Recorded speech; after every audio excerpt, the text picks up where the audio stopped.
All right, it is 6:30, so we will go ahead and get our city council work session started. We only have one item on the agenda tonight. That is the 2023 budget with Laura Smith. Yes, thank you, Mayor. And we do have, I put a copy of the PowerPoint presentation at your places. So I don't know, Emily, it may be easier just to, well, Trenton doesn't have it. So can you pull it up on the screen, please? Okay. All right, so budget. We are a little bit behind, although not terribly behind, where we typically might be in any given year in the budget process for a variety of reasons. Lots of other things going on in the city, a lot of development activity, development interest, and just the parks planning and preparation for the Parks and Recreation sales tax. But here we are tonight to kind of launch into our 2023 budget conversations. And it may be somewhat of a blessing in disguise that we're a little bit late getting started in the process, because every year there are always moving parts and pieces because of the fact that we are required by state statute to budget this far in advance of our fiscal year. And so we're always conservative in that process. But in addition to sort of coming out of 2 years of a pandemic and trying to learn and adjust to COVID-19 impacts, we're seeing some other changes and impacts that weren't anticipated that are sort of changing the landscape for us as we move into both the remainder of 2022 and 2023. So again, this is for those of you who this will be your first budget process. It's always a little messy. And it's not an exact science because we are trying to predict what's going to happen, 6 months from now. And in the last couple of years, if there's one thing we've learned, it's we probably can't predict what's going to happen 6 months from now. So tonight, what we're going to do is just kind of generally touch overall, help create kind of that framework and structure, roadmap for how we budget and what that budget development process looks like. And then we'll spend, just to touch briefly on the review of council goals and objectives coming out of both the February 2022 retreat and the 2023 budget survey that the council completed prior to our May 7th city council retreat. And then really where we'll spend most of our time tonight is just a review of general fund revenues, just to get you familiar with the major revenue streams that support the general fund and the trends that we're seeing in each one of those, and where we still have work to do or questions to answer. At your place, there is a listing of some of the supplemental requests that have been submitted by the department. So we'll spend a little bit of time talking about that more next week in our work session and then in coming budget work sessions, but wanted to at least get that out with some dollars attached to it. Talk a little bit about ARPA funding and where the final rule ended up in the first quarter of this year. Talk a little bit about where we are from a general fund reserve standpoint, and understand that the more complete picture of that will come next week, because tonight we're looking at revenues only and not expenses. And then we'll talk about the budget calendar. As it turns out, maybe for the first time in my 17 years here, our city council legislative dates do not align with the prescribed statutory dates for when we have the window within which we must conduct our budget public hearing this year. So neither the August meeting nor the September meeting fall within those parameters. So one of the things we're thinking about, and I want to talk a little bit tonight about, is we're going to have some sort of special meeting to get our budget adopted this year. And so we'll talk about maybe where that makes the most sense. So let's just dive right in. Next slide, please. Kind of a quick recap. When we looked at, so ahead of our February retreat, I know after Mayor took office, she met with each one of you and kind of talked about your priorities, those things that you would like to see happen, any issues that you might have. And then those were sort of compiled, and we looked at where did we have some general consensus around projects. And those are listed here. I don't think, as we've talked about those both in February and then we reviewed them again at the May 7th retreat, I don't think there were any surprises in that process. Excuse me. What the focus really was, hang on, get myself more organized up here. Residential street program, which we know is an ongoing project that we have conversation around each year. Pedestrian focused streets, sustainability and climate action plan implementation, which we'll touch on as we talk about the supplemental requests, commercial code enforcement, parks planning and implementation, small business partnerships and initiatives, a solution for the long-term feasibility of the Powell Community Center, a gateway solution, building codes update, and development activity. Next slide, please.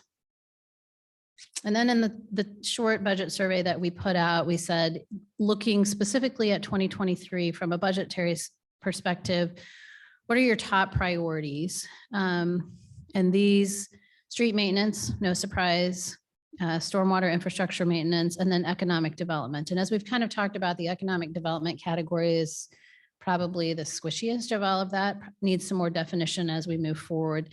But certainly something as we look at continued interest in development, whether that be residential or commercial, and we want to think about how to maximize the value for our community, the value for our residents, manage the impact on our services and other things. Other priorities that were identified for 2023, acceleration of stormwater and street repairs, large-scale park and street investments, a planning tool to design downtown to attract desired businesses, permanent mental health co-responder funding with a mission-specific focus, and complete streets and trails. So again, those weren't really, that was just kind of a free-for-all open-ended question. But as we work through the budget process, we'll work to connect those things that are existing within our operating and capital infrastructure budgets, and those things which are proposed, the supplemental requests, to these priorities. And also next week in particular, you'll remember that we kind of created mini vision statements around 5 key performance areas. And we'll come back, and as we move through this budget, one of our goals will be to really tie our conversations and the decisions that we're making to those vision statements and those key performance areas. So next slide, please. So before we jump into the actual revenue streams, I'll just want to talk a little bit, and I don't have a slide for this, about the budget structure. So I think everybody's familiar that our budget covers the period of January 1st through December 31st of each year. Every city, county, taxing entity in the state of Kansas is on that same fiscal year, which is different than our counterparts on the other side of the state line in Missouri. So in Missouri, you have the opportunity to set your fiscal year and align it however best suits you. So that's why you hear budget conversations at different times for Kansas City, Missouri, or other communities. So in the state of Kansas, we have very strict statutory requirements, which was a learning curve for both Brian and I, as we spent some of our careers on the Missouri side. But it covers the calendar year, fiscal year lines with the calendar year. In Mission, our total budget is made up of more than a dozen funds, and that will fluctuate depending on if we have particular TIF or CID projects where funds need to be segregated. But through the annual budget process, we've typically focused our attention in 2 primary areas. One of those is the general fund, and that is our operating fund. So that's where all of our operating departments, expenses for all of our operating departments are managed in the general fund.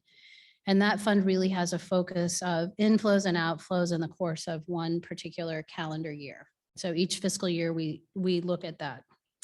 The second area where we typically focus through the budget process is on our capital infrastructure funds. So the CIP fund, the street sales tax fund, the parks and recreation sales tax fund, the stormwater utility fund. And many of those have special purpose or dedicated revenue streams. We eventually will adopt the entire budget together, but the city's operating and infrastructure budgets typically are discussed separately throughout the process. Part of that is because the capital infrastructure projects, as you know, are generally larger in scope. They may take multiple years to be designed, constructed, and they are handled more appropriately outside of an annual operating budget like the general fund. We've continued to emphasize investment in there, but we'll have at least one, if not more, depending on council's appetite, conversations specifically around our infrastructure investments and proposals for 2023. So in the budget development process, you all participate, staff and the citizens as well. State law requires that we submit a balanced budget each year. That budget can be balanced by using general fund reserves. So you will see there have been years in the past. Our goal is to try to get as close to a situation where revenues equal expenditures in that particular fiscal year. But there is that opportunity under state statute to use reserves to balance the budget. And it dictates the timing and process for submitting the final budget to the county clerk. I included a timeline of the dates in the packet just to give you a sense of how kind of crazy it has gotten, particularly with the onset and the advent of Senate Bill 13. Last year, so the 2022 budget was the first year where that fully took effect, but then with the exception of the notice provisions to taxpayers. With our 2023 budget, we are required to comply with all of the pieces of that new legislation and all of those notification requirements. And so we'll talk about that and the revenue neutral rate and some implications of that and timing.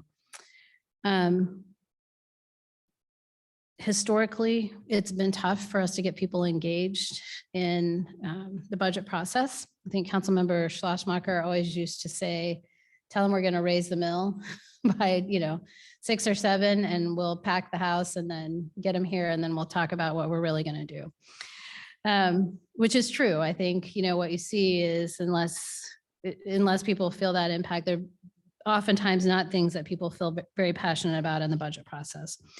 So we'll do our best to try to engage people, involve people, certainly always open and welcome ideas and suggestions that any of you may have to get people involved in the budget process. As I talked about, we'll kind of come back at the end and talk a little bit about some potential meeting dates for our schedule and process, because according to the timeline that was included in your packet, we have to conduct our public hearing on the budget sometime between no sooner than August 20th, no later than September 20th. Our August legislative meeting is the 17th and our September legislative meeting is the 21st. So we fall just outside of those dates in order to comply with Senate Bill 13. So that's kind of the structure and the process in a nutshell. There'll be a lot of information that comes forward. And there's a variety of sets of excuse me, and pieces of information. So as we as a staff work through the budget, we have state budget forms that we have to submit. We have the budget that we present to you in this line item format, and then we have the budget that goes into our financial management software, the governmental system, which is the system that generates the reports that you see. And there's sometimes some disconnect between those numbers. They get trued up through the process of the annual audit. But if you're trying to connect the dots, sometimes that can be challenging. So if you see something that looks strange or doesn't jive with something that you've seen in an interim financial report or some other place, please don't hesitate to let Brian or I know. As most of you are familiar with, because of concerted efforts that we've made over the last several years to build and maintain our general fund balance, we headed into the pandemic with in a really strong financial position, and we weren't faced with making really radical cuts or having to make difficult decisions necessarily in the budget processes in 2020 and again in 2021. When we were in the first year of the pandemic, we developed some 5-year revenue forecasting models. And so those who are on the council will remember that we looked at that as a way to say, okay, let's look at kind of a high, medium, low scenario for each of our major revenue streams and make some decisions. And as we moved through the year, the fiscal position improved and we were able to essentially go into that budget with kind of those medium scenarios. And in most cases, we were successful in meeting those projections. And while we still kind of look at that, I think we've had enough experience in the last 2+ years that we're not relying as heavily on those models as we move into this process. But looking at historical trends, 5-year, 10-year, has always been a part of our budget development process as a staff. So as we move into the revenue streams that support the general fund, there are 4, which we focus on pretty heavily each year: sales and use taxes, property taxes, parks and recreation revenue, and fines and forfeitures. So we're going to take a quick look at each of those. You had in your packet revenue details. So there's a revenue summary for the general fund, and then also the revenue details. So you can kind of see historically the change, the actuals, the budget, the year-end estimate. So one of the other things that we will do as we go through this process, and when we finally adopt the 2023 budget, is we'll look at any potential revisions that would be recommended for the current year's budget, and we'll revise our budget formally at that time so we can communicate to the public any of those changes. So we'll start with sales and use tax revenues because that is the largest revenue stream in our general fund budget. These revenues come from both our 1% general city sales tax and a portion of the county's sales and use taxes. And those county sales taxes are distributed to us based on a statutory formula. So in your revenue detail sheet, those show up under intergovernmental revenue. So if you're looking for where are all of those sales tax dollars, that's where you would find them, is under that intergovernmental revenue category. So in 2020 and 2021, I think at the start of the pandemic, everyone's greatest fear was sales tax revenues were going to take a tremendous nosedive, and we were all positioning ourselves or thinking about how we might position ourselves to react and respond to that. We, like almost every other city in Johnson County, saw the opposite of that. So I don't know whether that was I'm home and I'm buying more, or part of the stimulus funds that that were provided, but we did not see a decrease. In fact, we exceeded that sort of medium conservative revenue projection both in 2020 and 2021. So you can kind of see our 2021 budget in this chart. We thought our target for city sales and use taxes was about 3.2 million. We revised that upward when we adopted the budget, and we're able to look at sales tax performance for 6 or 8 months. And then we actually exceeded that increased projection. So the percent change from budget to actual in sales tax for last year was about 30%. Our 2021 budget, we estimated some slight growth over the 2021 revised. You'll see that right now we're looking to bring that revenue estimate down from our original budgeted figures. And that is the result of some information that came to light just in about the last week and a half. Department of Revenue, when we got our May sales tax distribution, we had no use tax that was included in that. So we started asking questions, and we were advised of refunds that for funds that we had received in 2014 and 15 primarily, that were going to be refunded to taxpayers in the amount of about $311,000. We just got our sales tax distribution today, and Brian reported to me right as we headed into this meeting that we also saw no use tax in this one either. We are in the process of trying to understand with the Department of Revenue why we had no notice of that. We have no expectation that we will get that $311,000 back. But for future reference, it would be very helpful for us to know it was coming, and had we not asked the question, even when they started pulling back those refunds out of our distributions, we got no notification. So we're working through that process. I would imagine that in the next week, maybe not by next week's work session, but shortly thereafter, I'm hoping have some more definitive answers about what was involved with that. And they were taxpayers that were regular taxpayers in our community. So it wasn't something that if we looked at a detailed report would have jumped out at us as something that was incorrect. And 6 and 8 years down the line, that money is long gone. So that's why you see a budget reduction. The sales taxes are performing, and actually were performing up to that point slightly ahead of our budget estimates. But we wanted to be conservative and bring that down for 2022. So 2023 proposed, I think as we think about the potential impacts of inflation on people's purchasing habits in the coming year, potential talk of a recession, I think sales tax again is something that we need to be sensitive to. So we didn't increase it going into 2023 at this point. We'll continue to watch that. And if we need to make some additional adjustments as we head towards the August or September timeframe, we certainly can. One of the things that historically we've seen in Mission in a previous recession, at least during my tenure, was we really didn't experience a dramatic decrease in our sales tax revenue. Part of that, when you think about our largest sales tax generators in our community are our utilities. And then when we think about grocery stores, Targets, those kinds of things, they are places where people are tending to shop still, even during a recession. So we are certainly not recession proof, but I think our base in terms of sales tax generation is somewhat stable. But again, we'll continue to watch that.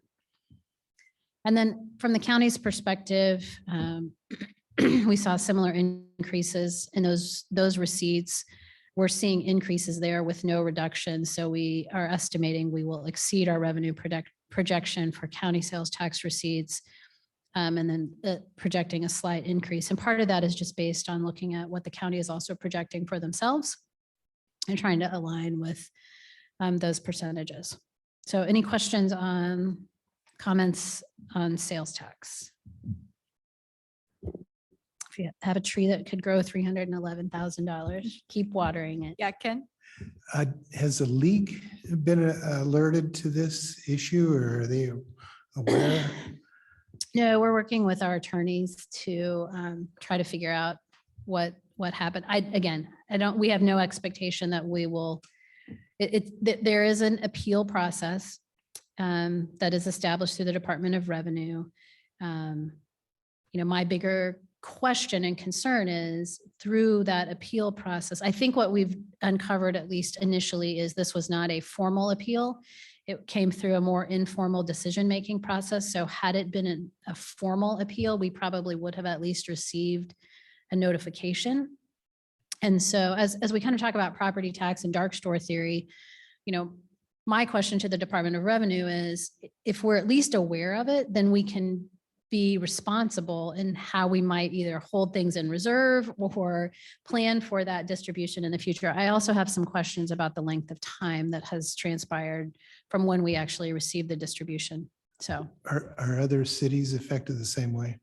they would be if the same taxpayer had made an appeal in their community. It's not information that the Department of Revenue has made readily available to us, but we're continuing to explore that. In talking with my colleagues in some of our other cities, they are not experiencing anything similar. So more to come on that. Again, just to make sure that we know how to plan more appropriately if possible in the future. Okay, next slide, please. Okay, property tax revenues are also another significant revenue stream for us each year. And I think everyone's aware they're based on the assessed valuation of both taxable, real and personal property in our community. The City Council is responsible for setting the mill levy annually during the budget process. That's been something that has not changed even with the advent of Senate Bill 13. And in our current year budget for 2022, 1 mil is equivalent to, well, one mil in any budget, 1 mil is equivalent to $1 for every $1,000 of assessed property value. So like many of our other counterparts, cities throughout Johnson County, we continue to see increases in our assessed valuation. You'll probably remember Shawnee Mission Post reporting out in February and March those increases. And ours were anticipated for 2023 or were among the largest for the county. Our current mill rate is 16.369 mills. And one mill generates approximately $173,000 in the 2022 budget. So at your place, I also included a table which details our historical sort of mill levy, property tax mill levy, stormwater utility fees, solid waste utility fees, transportation utility fees, which we no longer have. Going all the way back to the 2003 budget year, and just provides a little bit of context and history about where we've been and the decisions that were made. So it's always been a responsibility of the governing body in the city, if you were going to exceed the mill levy from the previous year, that you had to give some sort of notice. So we've always had to either pass a resolution or identify that publicly. What Senate Bill 13 does is it just requires that formal mailed notice to all taxpayers of your intent to exceed revenue neutral, which we'll talk about. Yes, Councilmember Kring. Just to give a brief historical perspective, when I started in 1999, our mill levy was 5.116. It was the lowest in the state of Kansas, and everybody was so excited, but no roads were being fixed, no curbs and gutters were being fixed. So the mill levy has to align with our prioritization of where we are on keeping the infrastructure up to date. Yeah, and to that point, and you started on the council in 99. Yeah, so even in 2003, you'll see the mill was 5.124. And you're absolutely right. When we talk about our challenges and our struggles with deferred maintenance, particularly as it relates to street and stormwater infrastructure, that's a large part of it. And so we've had conversations in the past about, where, while being able to tout the lowest mill levy in the county or the lowest mill levy in the state may resonate with some residents. I think if we look at what our residents tell us they want in terms of the amenities and the things that impact the quality of life in their community, we have to listen to that and balance that with what our mill levy is. So we won't spend a lot of time on this tonight, but one of the important things is we still, and I think I put in your packet, although I think I intended to put in your packet and I didn't, I will share that. I'll send you the mill levy summary. We still at 16.369 mills are on the lower end of mill levies in the county. Now, part of that, we need to be cognizant of the fact that in communities where they're funding their own fire departments, that mill levy. So when you look at the total array of services being provided, you almost have to pick up the consolidated fire district's mill levy to look at, to get apples to apples comparison of services. So we look a little bit artificially low, but it's also important for us because we have some of the highest stormwater utility fees in the county as well, that as we move through this process, what we'll look at is the impact of mill plus stormwater utility fee plus solid waste utility fee on a single family property owner and a typical resident. So you can see that, and we'll do some comparison with other communities, surrounding communities. Okay, so in 2015, as we were in the midst of litigation over the transportation utility fee, the council made the decision to sort of limit potential liability in the future, to convert that transportation utility fee to mills, because residents through the Direction Finder survey were still identifying street maintenance as their absolute #1 priority. And we wanted to be able to, we didn't want street maintenance to come to a standstill until we had a final decision on the transportation utility fee. So at that time in the 2015 budget, the transportation utility fee was generating about $750,000 a year. And that 7 mills was equal to that $750,000 at the time. One of the things that, and we'll touch on it, a little bit in the general fund, but more so as we move through the capital infrastructure funds, You can see in this chart here, the property tax for streets is estimated in 2022 at 1.1 million and 2023 at 1.4 million. So we have continued to just apply that 7 mils. And so the dollars that we've invested in street maintenance have increased, not quite doubled over that time period, but we've seen significant increases in there because of the increases in our assessed valuation. One of the things that we want to talk about, again, because of some of the fluctuation in the mill levy, is would it make more sense for us going forward to set a specific dollar amount each year to fund street maintenance as opposed to relying on that 7 mil figure, right?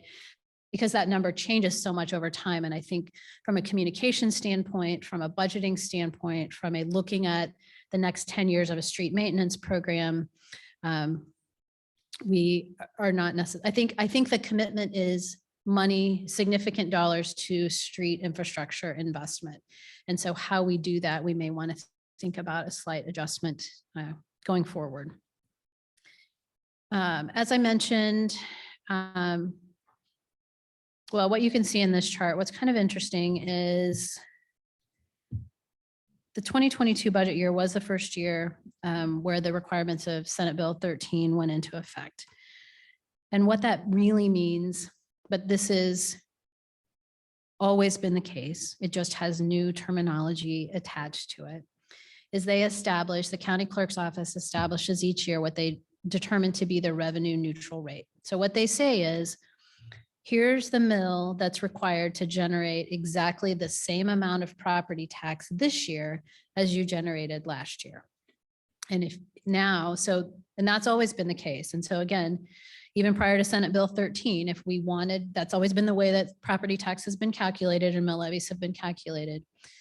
If you want to exceed that, to take advantage of any growth in assessed valuation, you have to exceed that revenue neutral rate and then be able to capture that. The revenue neutral rate estimated for our 2023 budget is 14.34 mils versus our 2022 mill levy of 16.369. That's driven because we have almost a $25 million increase this year in our underlying assessed valuation in the community. But one of the things that as we started looking at and preparing for this budget, we get assessed valuation numbers in June. The county is required to provide those to us by June 15th. All of the appeals have not been finalized at that point. So that number is an estimate. We go through this budget process. We estimate what we want our mill rate to be. We submit that to the county clerk in August or September.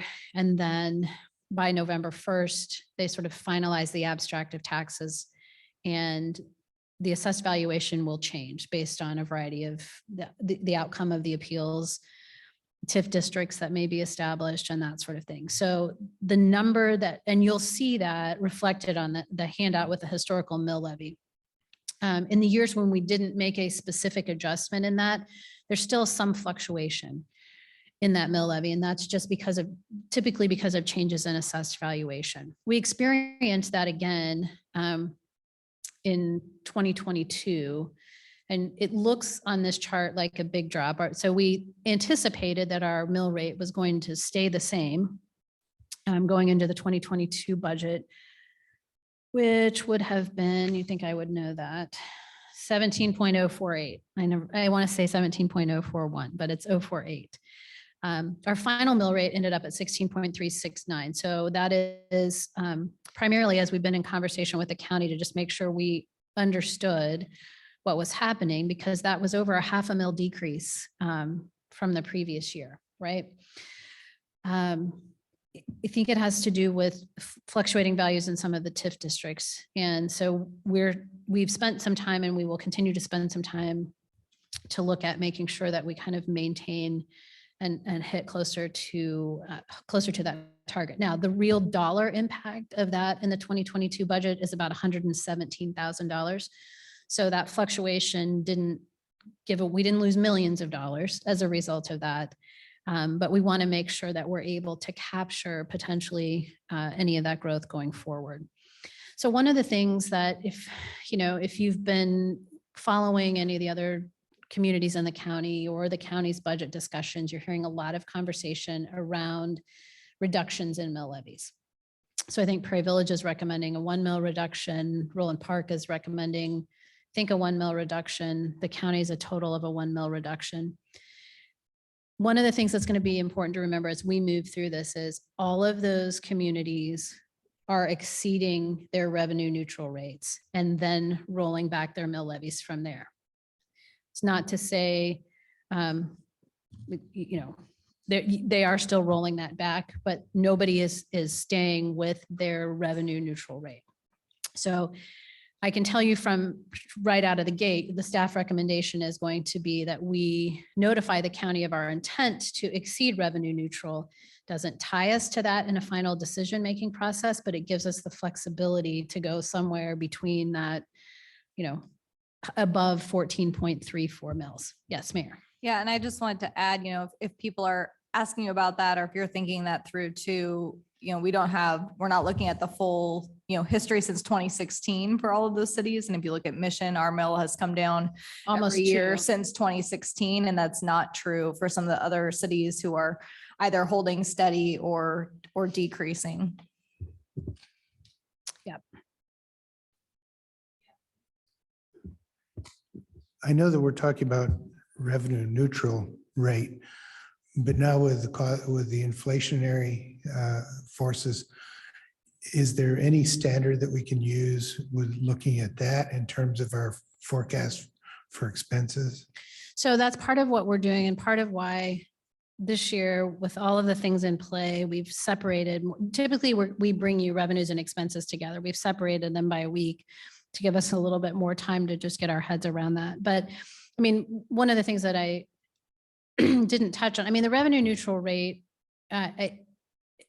it's important. I understand the philosophy behind it, but it doesn't account for any growth in salaries and any growth in expenses for commodities.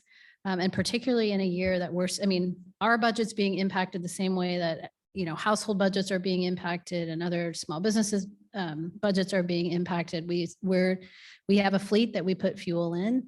We have commodities that we purchase, and then particularly, and we'll touch on this a little bit tonight and more next week, the labor market and the competition in the labor market is really incredible. So one of the things that, again, if you look at this chart on the slide or on your slides, 2023 proposed, that number assumes that we maintain the current mill rate at 16.369 and capture that value of the approximately 25 million in assessed valuation. So you can see it is an increase. It's a meaningful increase in our budget, but again, it's not millions of dollars of an increase there.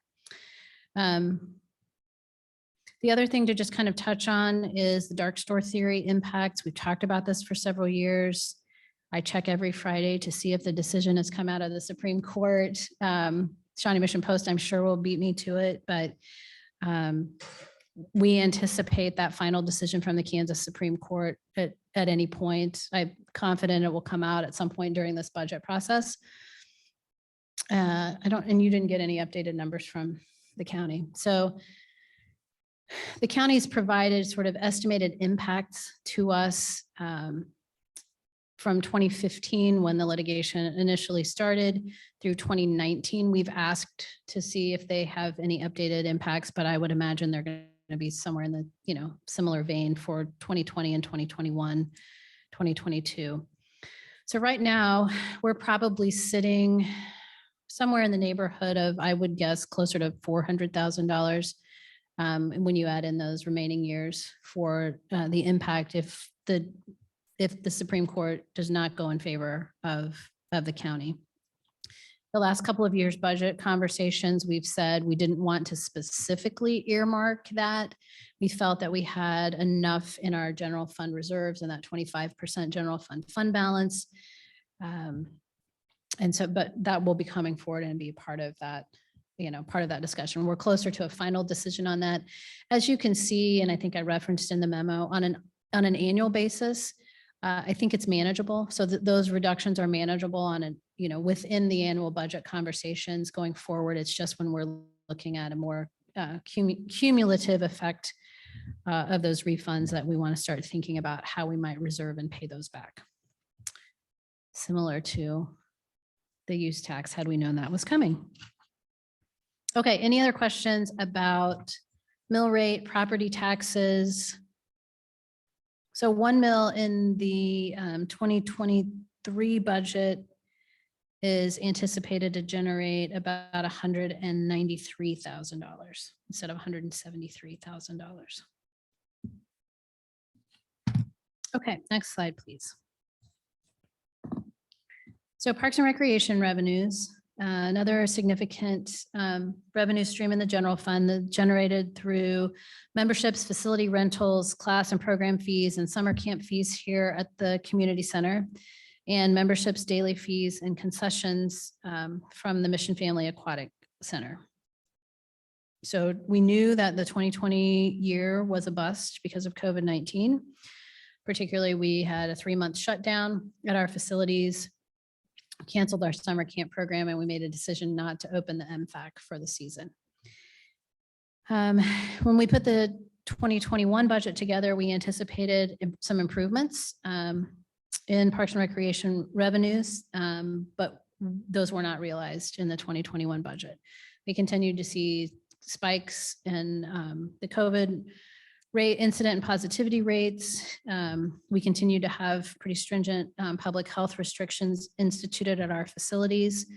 And we just didn't see the recovery that we had hoped for. We are seeing some of that in 2022. You'll see that in your budget memo on top of page 8, you have a cost recovery chart that's included in your interim financial reports every month that kind of tracks that ongoing cost recovery. So as of the May financials, we were at about a 45% cost recovery for the 2022 year. So we are seeing improvement. We think that will continue to improve through the balance of the year. One of the things that we talked about was that even prior to the pandemic, we had several revenue streams that were underperforming here at the community center. And you can see that again reflected in that cost recovery chart. So you can see, back in 2015, we were at about an 85% cost recovery, and that had declined to 2019 to about 70%. That plus the pandemic was one of the reasons that the council authorized funds in 2021 for this year's budget to conduct the feasibility study for the community center to give us an opportunity to look at and evaluate options to improve the long-term sustainability and viability of the facility, including, trying to think about some out-of-the-box thinking about how the facility might be used. So that feasibility study is in progress. It's a little bit behind our originally anticipated time schedule, but in talking with the consultants, we expect to have draft recommendations toward the end of July or August. So they should be available before we conclude this budget process. Now, don't know that that will dramatically impact where we start a budget look for 2023, but it will give us hopefully a roadmap to make some changes as we move through that next year. Laura, and sorry to put you on the spot, and it's okay if you don't know the number, but do you know what our original 2020 budget before we revised downward was for the PRT revenues? No. I'm just curious about the pre-COVID versus now in dollars. I'll have to look. Okay. It was in here and I took it out.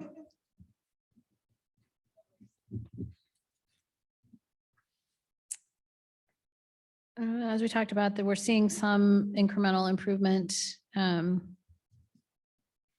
You'll see that we actually, in a couple of cases, based on where we are, we've actually increased our 2022 estimated revenues, not so much in memberships. Memberships are where we've seen the biggest impact. We think that's going to be driven primarily by the number of insurance members that we have at this facility. That's one of the things that the feasibility study consultants are really sort of diving into with us. We've seen an improvement in rentals. We hope that will continue. Same thing with programs and daily fees and summer camp. We are still limiting, we're down at 120 campers, is that right? Versus at our peak, we were having about 180 children in the facility. We still aren't comfortable going back to that 180 number yet, so that we can maintain some distancing and manage some of that. So that's why you see kind of that reduction in the 2022 budget and our 2022 estimated. Any comments, questions on Parks and Recreation revenues? I have a question. Ken? When was Planet Fitness open? Do you remember what year? 2015? I don't know. Yeah. So I think in that chart, one of the, we see kind of the Planet Fitness, we always refer, and I'll find that out for sure. So I think some of that drop probably between 16 and 17 was a result of Planet Fitness. And then the larger piece, we believe, and again, we'll see if the numbers pan out, but when we first instituted insurance membership programs, we had, I think, one program that was authorized and we had people coming into the facility.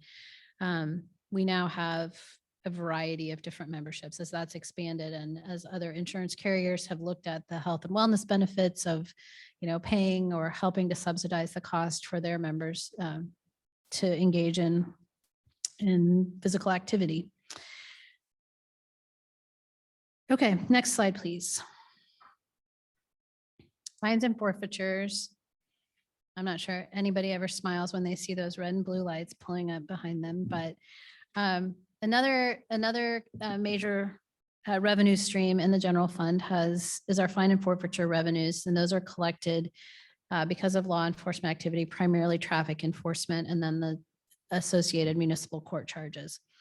Again, this was a revenue stream that was underperforming prior to the pandemic. Most of you, I think, are familiar that for many years, and the chief will cringe and tell you for many years, the thing we were known for was traffic. And at one point at our height, I think we were generating $2.1 million in revenue in traffic fines. It did absolutely nothing for the reputation of the city or the department. And I don't think it, so there were some changes that have occurred through the years just in philosophy and approach. Balancing traffic enforcement as a balance, right? You want to have that presence and you want to make sure that you're influencing traffic safety. But we think as we have looked at cities of similar size, that somewhere between probably 800,000 and $1 million is a more reasonable expectation for annual revenues from fines and forfeitures. We saw decreases in that during the pandemic as people were encouraged not to, make as many traffic stops necessarily or to limit some of that contact with the public. But we expected that revenue stream to respond a little bit more quickly coming out of the pandemic because it wasn't really dependent on a broader economic recovery. And it hasn't recovered as quickly as we originally thought. I think the decreases that we've experienced in 2021 and that we're seeing again in 2022 have to do with a couple of things. So although we've often been fully staffed or close to fully staffed throughout that time period in the department, many of the officers that we're hiring have to go through the police academy. And that process, how many months, Chief, is the academy? 4 months and then 12 weeks of field training? Yeah. So 7 months before we get an officer that is here in our department in a car alone, fully functioning and performing all of those activities. So that, and then we had a dedicated motorcycle officer who left us in September of 2021, and we've not had anybody else that's been certified on the motorcycle since that time. So I know the chief has made a really concerted effort to kind of keep an eye on this situation and look at how we can improve that. And in fact, we recently extended an offer for a part-time motorcycle officer, which will have a significant impact, but that the impact that we're proposing between 2022 estimated and 2023 proposed is a combination of both that part-time motorcycle officer and hopefully us having officers out of the academy through their field training process and out on the street. So we'll keep an eye on that through the remainder of this year. And if we have opportunities to revise that upward, we certainly will do that and take advantage of that. Next slide, please. Just quickly, I didn't make a slide for this, but just a general fund revenue summary. And you had that included in your packet. So the adopted 2022 budget includes revenues totaling 13.2 million roughly. It's challenging, and we'll continue to point this out and discuss it as we move through the expenditure side as well. But looking back at 2021, comparing 2022 to 2021, and the general fund is a little bit challenging both on the revenue and the expense side because we issued bonds for the FCIP improvements. Those bond proceeds of $3+ million were deposited in the general fund. Typically, when we're dealing with debt issuances, it's for a capital infrastructure project. And so it is handled outside of the general fund. This project we handled inside of the general fund. So revenues got inflated to about 16 million in 2021 over about a $13.2 million. So it looks like without that, understanding, it looks like we've had this really significant decrease in revenues between 20 and 2021. And that's all really being driven by the FCIP program. We didn't spend all of those funds. Ultimately, it will be a wash, right? So we increased revenues, but then we also increased expenditures to match that. And that will there will be a little bit of carryover of that into 2022. We will have expended all of those bond proceeds. So really the better comparison is to really look at kind of where we were in 2022 and where we're looking at in 2023. And you'll see overall from a revenue perspective, we're only looking about a total of a 1% increase in revenues overall, which doesn't provide a lot of flexibility for some of the other things that we want to talk about, such as supplemental requests. So when you see expenses next week, you're going to see a base budget. So our process has been to kind of bring you the base budget. We will hold out all of the supplemental requests, and then we'll have an opportunity to talk about those. And so once we get some consensus around priorities, then we'll adjust those budgets and bring those back in and kind of show you what that bottom line is. So at your place, I put just a short handout.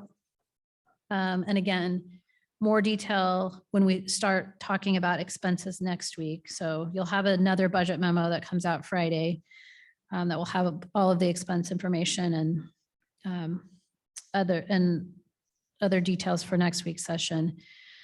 But one of the things that we've been asked as a staff repeatedly for the last couple of years is tell us what you think you need. Okay, that's tough for us sometimes. We're inclined to tell you what we think we can afford or what we think we can do without drawing a lot of attention to our budget. But we took that to heart this year. And so we've tried to tell you in this first pass what we think we need. We know that the list is more than what we can afford in any one year. And everybody sitting behind me has had high anxiety over what they put on the list or, how are we really going to share all of this out there? We know we can't do it. So again, we want to start talking about it tonight to inform our discussions next week and beyond regarding our expenditures. And departments are prioritizing the requests. So in most years, what we'll do, and it's every year that I've ever put a budget together in my 30-year career, supplemental requests have always exceeded the revenues available. So there are tough decisions. So I want to kind of just run through and highlight a couple of things in this list. Again, you'll have more detail on this as we continue to move forward, but you'll see some things that we've been talking about over the last several months. Parks and Recreation, we're talking about increasing staffing for park maintenance, something we talked about doing in the general fund outside of Parks and Recreation sales tax revenues. So that's why you're going to see it reflected here. The other thing, not all of these estimated costs will be cost for the general fund. And next week, we'll highlight which fund we anticipate or would recommend that those come out of. Typically, most of them will be in the general fund. Some of those will be in the equipment replacement fund as well. So you see kind of in Parks and Recreation, really the ask is about enhanced park maintenance. Again, that's a tie directly to what we heard in Direction Finder survey and what council priorities have been. In Public Works, this year, we're working on phase 1 of an ADA compliance plan, which focuses on streets. Phase 2 of an ADA compliance plan would come next year, and that would focus on public facilities. We do have ADA funds that we collect as a portion of our municipal court fines that are earmarked for this purpose. So both this year's compliance plan and next year's recommended compliance plan come out of those sort of earmarked reserves, and they won't impact the general fund bottom line. You'll see the sidewalk snowplow, which is something we've talked specifically about in order to be more efficient and effective in removing snow from our sidewalks. Car wash system. You'll see a couple of positions sprinkled in both the Public Works Department and Community Development. So you'll see an engineering inspector, and you'll see some increased engineering support. Many of these requests, and then when you hop down to community development, you'll see building inspector and a community development director.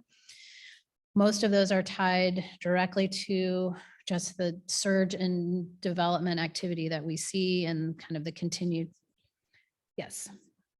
And so we recognize that personnel is going to be an ongoing cost. So we have ongoing costs as opposed to a one-time cost, and we have space needs and sometimes space constraints. So all of those things will be factored in as we bring additional information forward. The rest of what you see in Public Works is primarily equipment, a creek maintenance, some talk about moving from the current 4-year cleaning cycle to 2-year cleaning cycle. That would likely be a stormwater utility fund expense as opposed to general fund. You'll see on there consultant to review our zoning code, building code updates, which there's a staff time expense with that, not necessarily a budgetary impact. Network component replacement.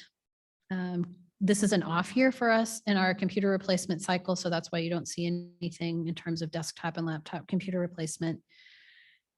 Some continued finding the balance and or enhancement through a combination of contractual and potentially part-time employee hours for enhanced PR communications, website, social media.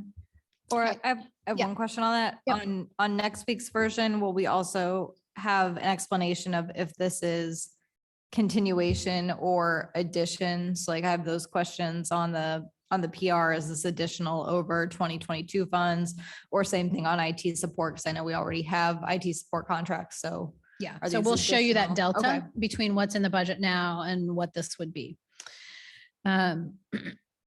It's sort of an increase we've talked about, and we kicked off this year some enhanced supervisory training, trying to think about development of managers throughout the organization, and succession planning is important. So enhanced support for that. And the police department, 2 admin vehicles that were originally scheduled. So we have a 10-year replacement schedule for vehicles and equipment.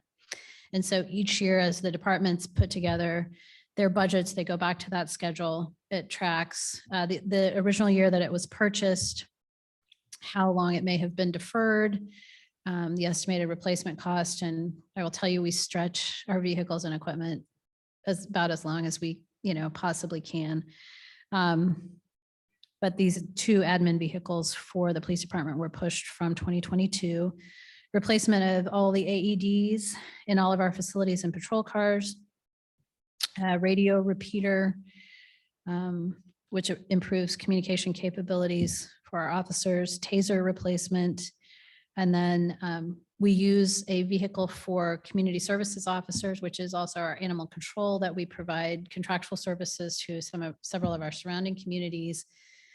The vehicle that we sort of launched into this program with is not right-sized to be most effective for the staff, particularly, I think, as I understand it, the truck bed is too high. And so we're creating some potential ergonomic and workers' compensation issues. So we're looking at right-sizing that vehicle, potentially passing that existing truck down to another department. In the personnel, so each year we kind of look at reclassification. So these are positions that have had added responsibility or taking on new duties. So we're estimating across the departments, there are several, and again, more detail to come, but probably about $40,000 in reclassification. The pay plan maintenance and employee retention is a number we'll have to talk about as we go through. This is about $150,000 over what we would typically have built into our base personnel budget. There are, you all are familiar that last year, so both in 2017 and last year, we did very significant increases for our employees to kind of catch up and stay competitive with the market. The challenge that we have is that target is always moving. So, there'll be a handful of cities that do a compensation study each year, and it moves the target, and it moves the target, and it moves the target. That's always been the case. With the labor market that we're facing now, it's become even more competitive. And so we're trying to get our heads around what other cities are doing. We've heard everything from an average of about a 5% merit increase to upwards of 10% in merit pools. And so one of the things that we just need to be very sensitive to as we go through this is, we, as your leadership team and department directors, are committed to taking care of our employees. We know you all are committed to taking care of our employees. We don't want to get ahead of ourselves ever in the budget process about what that might look like. So I'm sure we will have a lot of discussion around the pay plan maintenance and employee retention programs going forward. It's an important topic. Facilities, yeah. Yeah, thank you. Just a quick question related to that. Are we going to have any conversations about inflation-related raises for 22 in addition to talking about increases for 23? Yeah, we will. Yes, we're going to have to. What we're seeing in more recent years that we haven't seen in maintenance of pay systems are these COLAs or inflationary raises.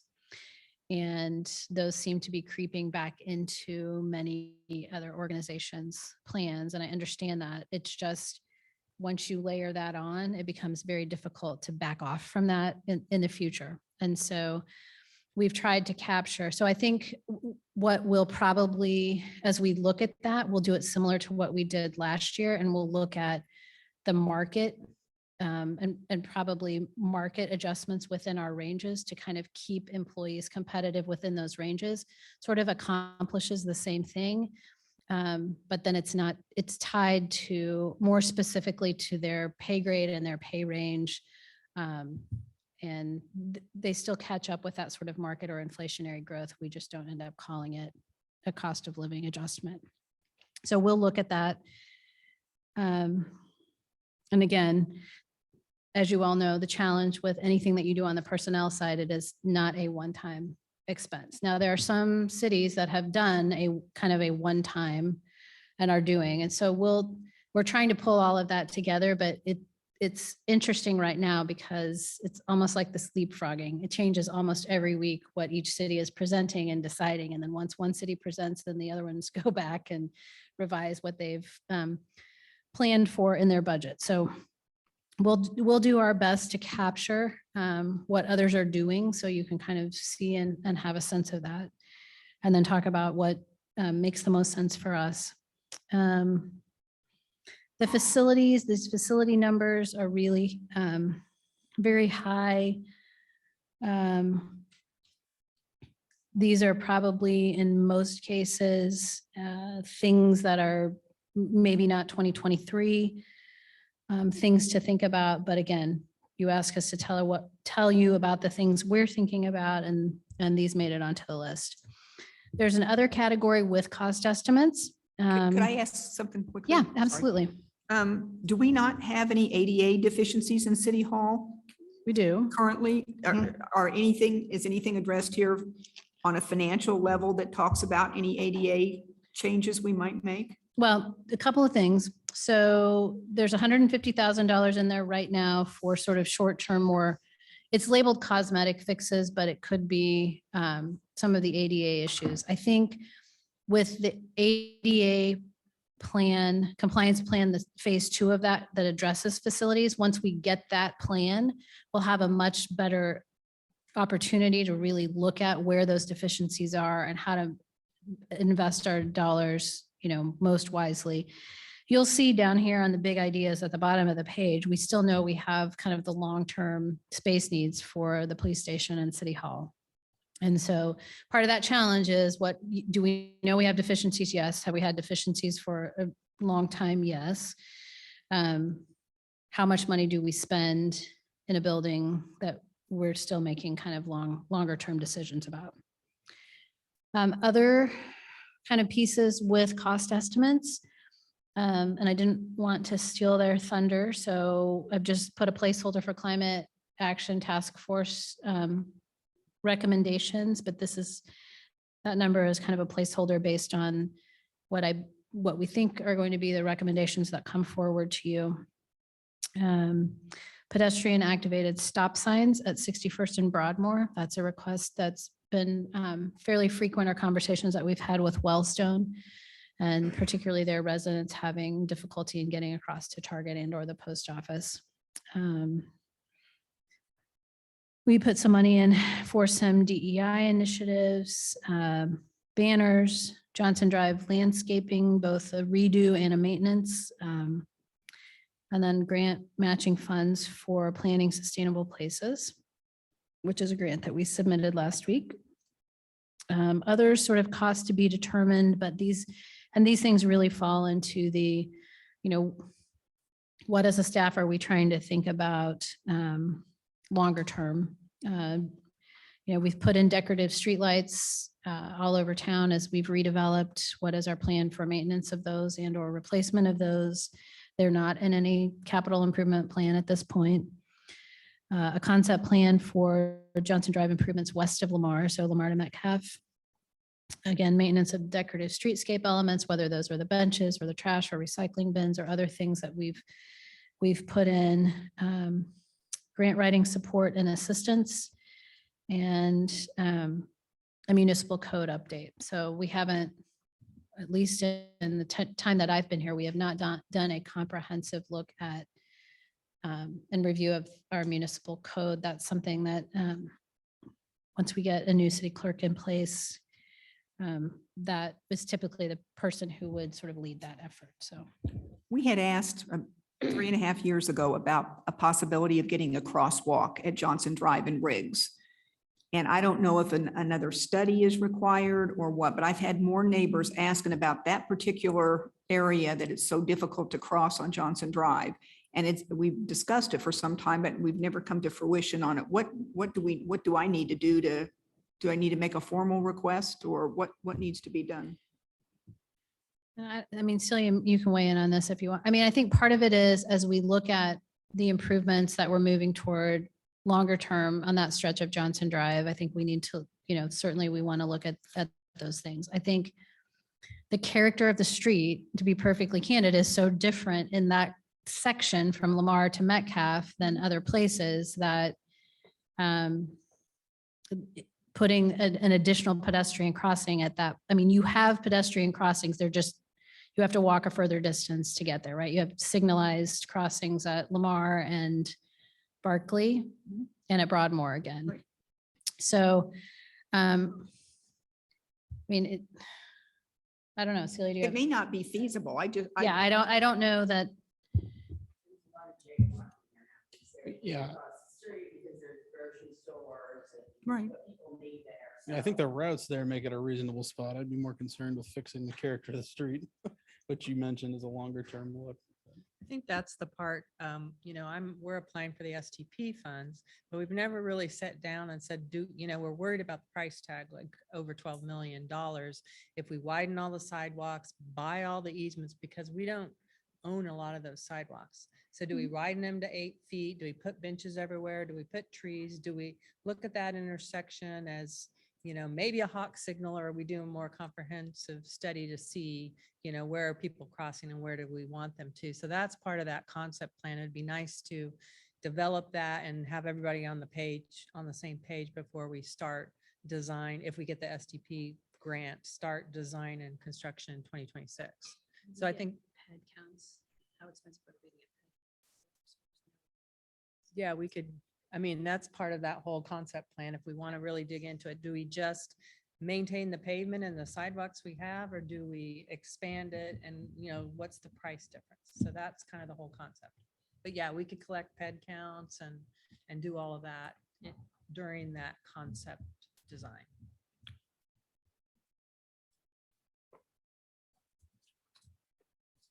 Could I ask one other question? As we're looking at revenues, expenditures, is there any possibility of putting the matrix together and kind of drawing down where we have gotten grant funds for either equipment or processes, et cetera? I'd like to know department by department, if we are able to secure grants, because that makes a big difference, I think, to constituents. Not only we're spending here, but we're garnering additional resources, and that's helping our overall budget outlook. Yeah, I think we can do a better job of communicating that.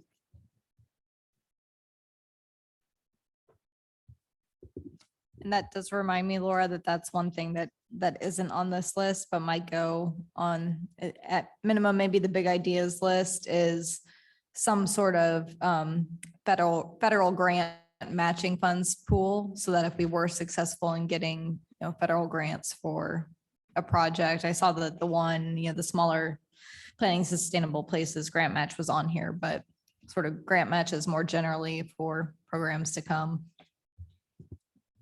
Okay. And then kind of in the big ideas category, and it's been on the list, some on the council as well, but public art, market side improvements, acquisition of the MARTWAY office buildings, acquisition of private street to Streamway Park, looking at hiring a broker for the potential sale of city-owned property, and then the long-term city hall, police department space needs, which I touched on previously. So if there are other things, other supplemental projects or things that you would like to make sure get added on a list, please send those to me and we'll kind of capture them. I'll go back through. I'll go back through some of the things that were submitted at the retreat and through the council budget survey as well. But if there's something else, so we've got Debbie's Johnson Drive and Riggs crosswalk. That would be great. Okay, next slide, please. Okay, American Rescue Plan Act, or ARPA, although now everybody is calling, I don't know how they even say this, the state and local fiscal recovery funds. It just looks strange. SLRF, right?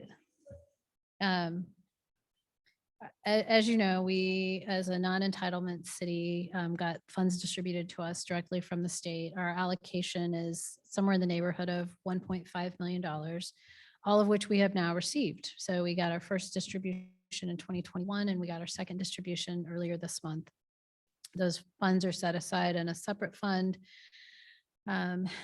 Since the ARPA funds were originally authorized, there was a whole lot of discussion around how can you spend it? What's going to be the process? How do you determine how you might use this? And it was kind of an ever-changing landscape. But finally, in January of this year, the final rules were issued and they took effect on April 1st. And basically, the guidance that has been issued now says that kind of the key difference that we realized from the original guidance and some of the work that we had done last year in the budget process and the final rule had to do with the calculation of lost revenue. So originally you had to go through wasn't really complicated process, but trying to determine how much your revenue losses had been impacted by the pandemic. The final rule that's in place allows you, so we have that calculation and we would have been able through that calculation to take full advantage of the $1.5 million. So we've essentially did the homework. We knew we could take advantage of that. And then the rule changed and they're basically now allowing for a standard exemption for revenue loss of up to $10 million. So our recommendation is going to be that we take that standard revenue loss as we move forward in this process. It provides the greatest amount of flexibility when you replace that lost revenue and then in terms of how you spend the funds. Now, part of you still have to spend your allocated dollars on within eligible categories, which include supportive public health response, addressing negative economic impacts, replacing public sector revenue loss, water and sewer infrastructure, premium pay for essential workers and broadband infrastructure. So next slide, please. Again, we're going to recommend that we take the standard allowance. We have to obligate all of our funds by December 31st of 2024, and they have to be spent by December 31st of 2026. I know we've had some preliminary conversations about an interest in using those ARPA revenues for some type of infrastructure related project, whether that be street or stormwater. And we'll have more conversations next week and probably in the next budget session about once we look and see. So if you look at the revenues that were provided in your packet now, those ARPA allocations are shown as transfers into the general fund. Ultimately, that's what we're going to want to do to be able to take full advantage of this standard exemption and the revenue loss.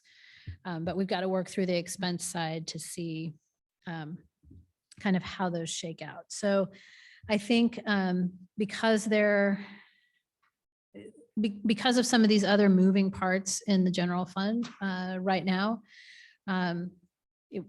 we're not going to come right out of the gate with some recommendations for how to potentially spend those ARPA funds.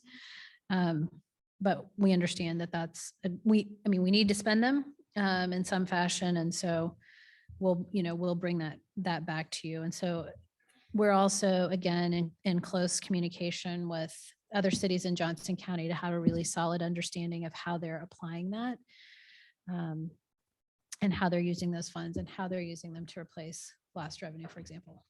Laura, this might be the wrong word, but could you explain sort of the safe harbor advantage of taking the standard deduction as well? But weren't there sort of accounting and audit risk kind of reasons to select that and to account for the flexibility? Well, I think had we not already gone through the process to quantify that, I would have wanted to probably see that, anyway, just so we could clarify and we can share as we go through that. You really don't want to see all that crazy calculation of all of that, but we could kind of show how that's factored. It's interesting because it's a calculation not just across the general fund. It's a calculation of revenue across all your funds. And so over, I can't remember the full look back, but I think it looked back to 2018 maybe. So if we had, so when you think about that from our perspective, when you factor in the capital infrastructure funds, you have some big project swings. So you have some differences in terms of expenses if you had a big street project, if you had a big stormwater project, if you had a big park project. And we had fluctuations in revenues with CARS reimbursements or SMAC reimbursements or other things that came in. So, I feel we've done the math. We know confidently that had the rule not changed, we would meet and qualify to take advantage of that full $1.5 million.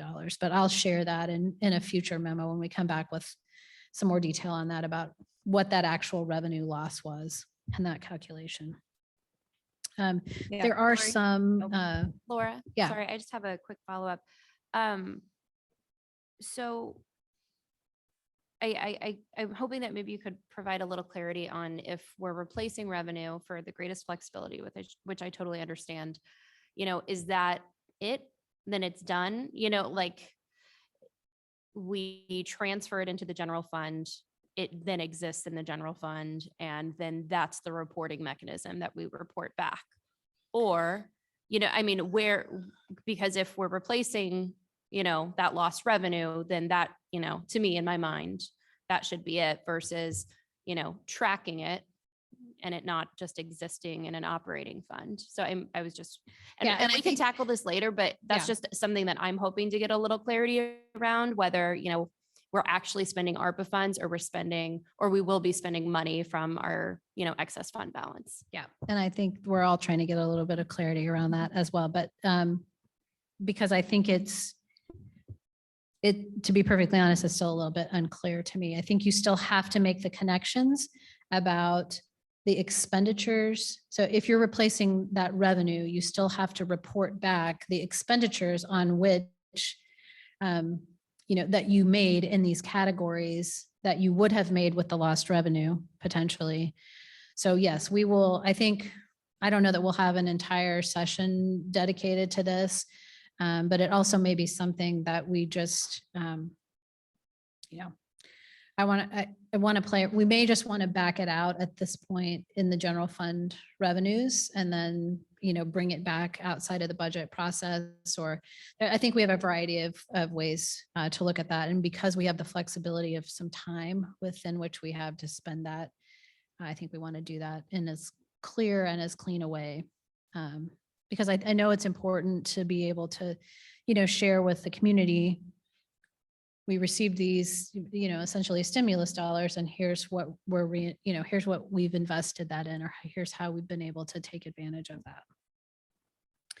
I Sorry, think, Laura, I was just Yeah. gonna add, thank you for that. I just wanted to clarify, for me, it's just important that that money is used for something transformational, which I know everyone here, wants that to happen as well. I just, I don't want it to go and continue to fill gaps or lost revenue that we may continue to experience here at the community center.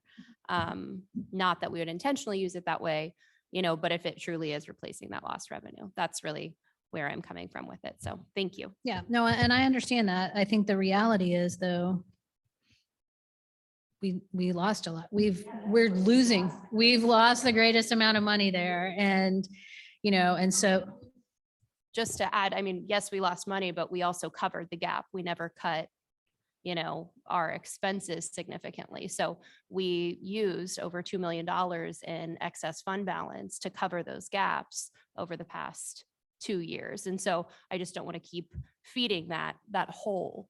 And so that's where I'm coming from with it. Yeah, and I do think, like we did with the dollars towards the dog park, that there are internal ways that we can sort of earmark, the ARPA funds, even if they're residing within the general fund in that lost revenue category. Once we get far enough along where we say we want to see it dedicated to these types of projects, I think it can be, it can have an asterisk on our sheets so that we know these dollars in the excess general fund balance are different, from other dollars that are sitting in the excess fund balance. yeah, and just going back to one of the things that was on the priority list. So for example, if we'd not had the pandemic, we wouldn't have ARPA funds to be talking about. So sort of circular argument, I suppose, but in thinking about the desire to potentially accelerate street improvements, right? So if we'd not seen revenue losses to the extent that we had, fairly confident this council would have said, let's add one more street, let's add 2 more streets, right, to the program. And we probably would have upped that transfer out of the general fund into the capital improvement fund to, fund streets. So that's kind of how we're approaching it and thinking about what are those, how do we make those connections in these categories that are eligible where they would have aligned with its priorities that you have established. And so can we go back then and do, so I think that aligns more closely with what I'm understanding you to say. Is that fair? Okay. All right. Next slide. I think we don't have any. Oh, general fund reserves. This is again just a snapshot of general fund reserves. As you know, we have a target or goal of 25% of annual general fund revenues budgeted for a reserve. So over the last several years, we've not only achieved that, but we've exceeded that goal. And part of that has been due to increases that we didn't anticipate in use tax revenues over the years, and a variety of other things. So I think sound, fiscal management. And while the pandemic did impact our fund balance position in 2020, the sales tax performance in 2020 and in 2021 helped us continue primarily to build that fund balance, plus just the savings that were realized in our operating departments. So again, as we talked about before, on this chart, you see a little bit of that anomaly of the 2021 year. And so that big bump is a carryover of those bond proceeds. So that's why you see that blue line on this chart in 2021 jump up so dramatically. So equalize that in your mind and don't look at that and think, oh my gosh, what have we done? We've somehow, crashed our revenues. It also, because we had that larger carryover and because in that year and our revenues were increased, it increased that 25% that was required to meet that target was increased slightly. That will all be a wash when we get through 2022 and into 2023. And we'll continue to show you that. Next week, we'll add the 2023 estimate to this list once we get the expenses in. Ultimately, that could be impacted by any of the supplemental requests that we consider that come from the council, the staff, or the Climate Action Plan Task Force. Probably staff, no surprise, will likely to be conservative still, recommending the use of those excess reserves. It may be a year in years past when we've had a little bit more uncertainty in either the current year budget or the coming budget. Oftentimes with supplemental, we can stage those. So we can, as we prioritize those, we often will say, okay, these are things that we would authorize in the first quarter, second quarter, third quarter. And then that gives us the opportunity to make adjustments if we see some shift in a financial position over the course of the year. Okay, last slide, I think. Laura, can I ask a question? Yeah. So besides the obvious, having more money in the bank, so to speak, what are the concrete impacts? Maybe this is a question for new folks, but the size of that blue bar, does that just help us in terms of our ability to issue debt? Is it just, aside from just sort of having a cushion there, what does having more excess really It do for does. us? It has a specific impact. That's something that's evaluated very closely anytime we issue debt. So that, financial strength and flexibility factors into that.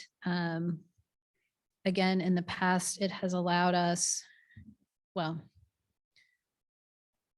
so as you saw, if Emily, could you go back to that last chart, please? Sorry.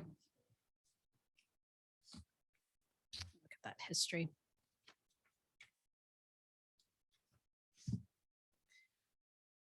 Because in my brain, I go to the one with the fund balance reserve chart. So in my brain, I go to 2010, where you see you see the red bar that exceeds the blue bar. And that was an intentional drawdown of fund balance at that time to use to equalize debt service payments for the stormwater improvements at the Gateway site. So that it gives you the flexibility to have that, in terms of, again, it has a specific impact on bond rating and evaluation there. But it gives us that flexibility. And it took us, so if you kind of think about it, you can see 10, 11, 12, 13 were pretty lean years. And then we started to see some of that recovery. And then we saw some pretty dramatic additions in 16, 17, 18, and 19, primarily use tax driven. We're pretty conservative and we don't trust it till we see it about 5 years in a row. And so, we wanted to make sure that we understood what those trends were and where they might stabilize or equalize. And then really, as we were ready, if you go back and you look at the documents going into like the 2019 and 2020 budgets, we were like on the threshold of, we've rebuilt that fund balance. We have excess fund balance. We're really excited to talk about the opportunities. And then we have the pandemic. So again, the most direct impact is just on our bond rating. But then just that flexibility of knowing if we were to find ourselves in a really uncertain situation. The other thing that we held on to be in that same time period was potential repayment of tough liability. And so we actually were able, without having to impact services in the year that we entered into that class action settlement, to be able to do that. So there was a concerted effort in that timeframe when we had some pretty significant growth to protect against that liability as well. Laura, when you show the 2023 estimates next week, could we also maybe get the numbers of what the COVID drawdown was of the excess fund balance? I'm just thinking about the more the talk seems to be of a potential recession, I think that kind of did save us a little bit in being able to keep services whole, keep staff whole during the pandemic. So, thinking through the numbers of what was required to do that for the pandemic versus what might be needed in a recession. Yes, we can look at that. I had a question too, Laura. Yes. So back on the use case or the use tax discussion and sort of our struggles with the Kansas Department of Revenue, have we engaged any of our legislative representation in Topeka to assist with that? Not at this point. It's still pretty new to us. So I think what we're doing right now is collecting as much information as we can about what the processes are. There are very specific statutes that dictate the appeal process for payors and that sort of thing. So we're just trying to get our hands on exactly the facts of this situation so that we can then assess whether or not there are opportunities for us to impact reporting requirements or other things that we might be able to influence through our legislators. Okay, yeah, I hear you on, we're probably never going to see that $311,000 again, but it might be a good idea for at least trying to get more formal notice from them to engage those representatives when that time comes. Yeah, I definitely don't want to see this happening without any notice whatsoever ever again, if we can help it. And yeah, if we need to rainy day fund our use tax, hopefully you'll get some answers. Yeah. They told us the distribution was done with our May, and which I didn't believe because we don't get $311,000 in use tax every month. And as evidenced by the report that we got today, they weren't done. So, well, I think we should be done. Hopefully, we might have one more month of it. I think if it follows our typical distribution patterns, it would take us about 3 months of nothing in use tax revenues. Now, if you look at the May interim financials, even with essentially no distribution in May, use tax revenues were still trending right at it. The receipts were 42% of the estimated budgeted amount with 42% of the year expended. So we were still on track, even with that last month sort of clawback. With this month's clawback, we won't. We'll start to slide there a little bit. Okay, let's talk just a little bit about dates and then we'll get everybody out of here.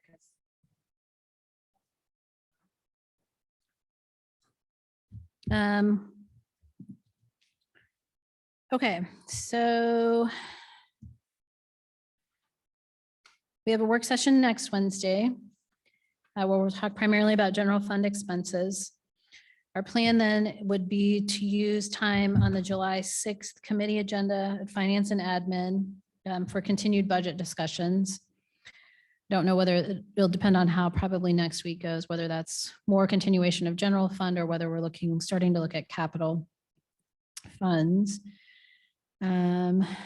July becomes challenging for a work session just because of absences. So we would pick back up in August. I guess what would everyone's availability be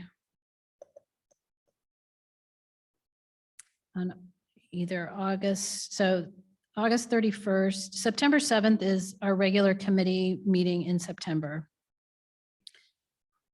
which would ideally be when we might look at that special meeting just to get the budget done, wrapped up, out of the way, which means we would then probably use several dates in August to get through the rest of those processes. So is anybody anticipating being gone at this point on September 7th? It's right after the Labor Day holiday, but it is our regular committee meeting. Okay, what about either the 24th or the 31st of August?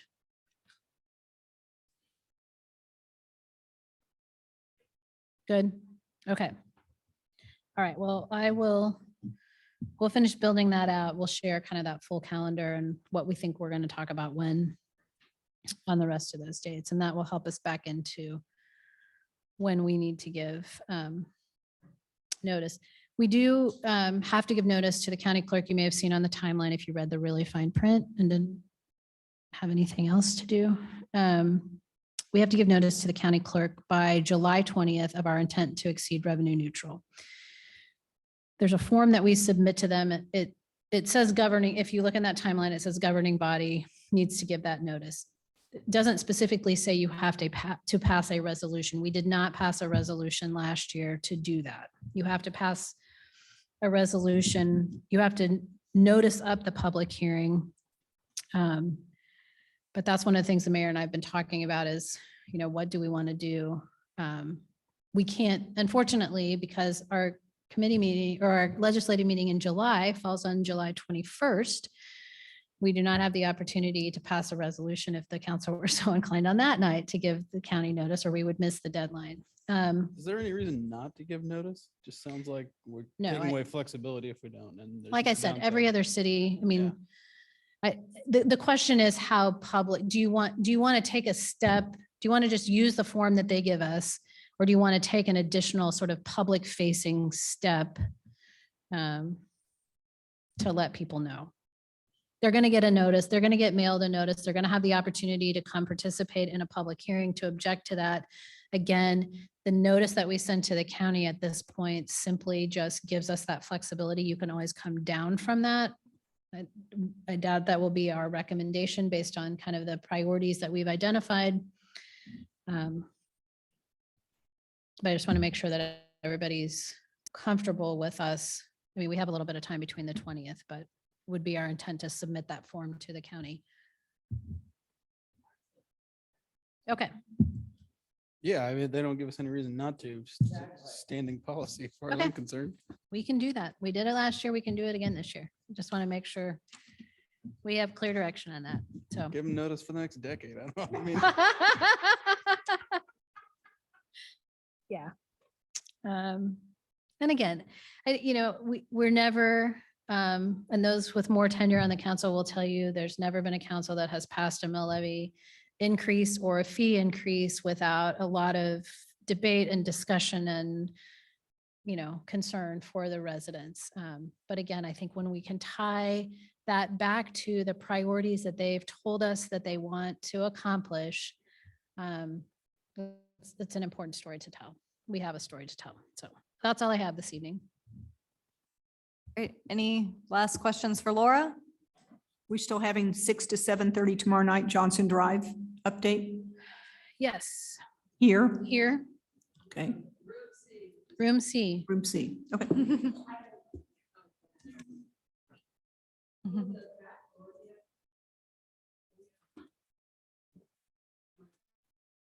Yes, Penn says yes. All right.